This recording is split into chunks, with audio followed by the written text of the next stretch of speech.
లాగా ఉంటావంట. You'll be like a star. నీలో ఒక ప్రత్యేకత ఉంటుంది. అంతమందిలో నువ్వు టక్ యువర్ స్పాటెడ్ అవుట్.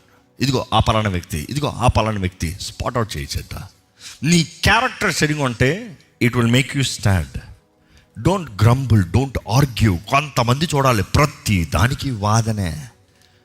నాకు ఒక సహోదరుడు తెలుసు, నేను చిన్నప్పటి నుండి చూశాను. ఆయనతో మాట్లాడాలంట అయ్యో బాబోయ్ ఆలోచించాలి, 10 సార్లు ఆలోచించాలి.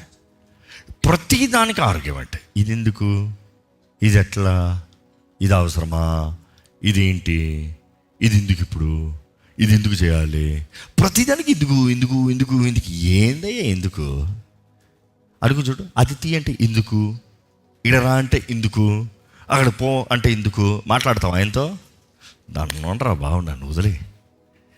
కొంతమంది జీవితాలు చూడాలి, వారు always arguing. Nobody likes to stay with an arguing person. ఈరోజు కుటుంబాల్లో కూడా చూడండి, భార్య భర్తల మధ్య ఇది అలవాటు అయిపోయింది. స్టార్టింగ్లో ప్రేమలో చూస్తారంట, దాని తర్వాత ఎట్లయిపోతారంట ప్రతిదానికి ఆర్గ్యూవింగ్. కీప్ యువర్ మౌత్, చెప్పండి, షట్ అంటే షట్ ఏంటంటే డోరు మూసి పెట్టుకో. ఆ డోర్ ఎప్పుడు తెరిచా ఉందనుకో అంతే. మైండ్లోనే అన్నీ బయటకు వస్తాయి, జాగ్రత్త. మైండ్లోనే అన్నీ బయటకు వెళ్తాయి, జాగ్రత్త. నీ మనసులో అన్నీ బయటకు వచ్చిందాక తట్టుకోలేవు. వారు తట్టుకోలేరు, నువ్వు తట్టుకోలేవు. Because your words you have to keep it in control. బైబిల్లో చూసినప్పుడు చూస్తామండి, కొరింథీయులకు రాసిన మొదటి పత్రిక